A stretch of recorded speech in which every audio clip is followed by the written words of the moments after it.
যোৱা 14 ফেব্ৰুৱাৰী তাৰিখে কাশ্মীৰৰ পলমুৱাত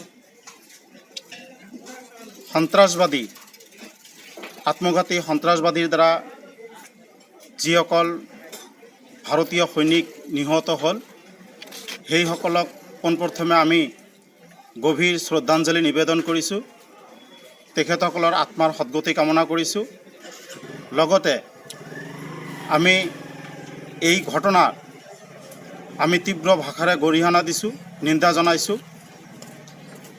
এতিয়া আৰু নিন্দা আৰু গৰিহণা দিবলৈ ভাষা নাই। এতিয়া আমি ভাৰত চৰকাৰৰ মাননীয় প্ৰধানমন্ত্ৰীলৈ আমি আহ্বান জনাব বিচাৰিছোঁ, তেখেতসকলে যাতে যিসকল সন্ত্ৰাসবাদীয়ে আমাৰ ভাৰতীয় বীৰ সৈনিকসকলক নিঃসংগভাৱে হত্যা কৰিলে আৰু যিসকল সন্ত্ৰাসবাদীৰ আশ্ৰয় দিয়ে পাকিস্তানৰ নিচিনা দেশ, সেইসকলক যাতে যোগ্য প্ৰত্যুত্তৰ দি সেই আমাৰ ভাৰতৰ বীৰ শ্বহীদ জোৱানসকলৰ আত্মাৰ শান্তি দিয়ে, আমাৰ দেশবাসীক শান্তি দিয়ে।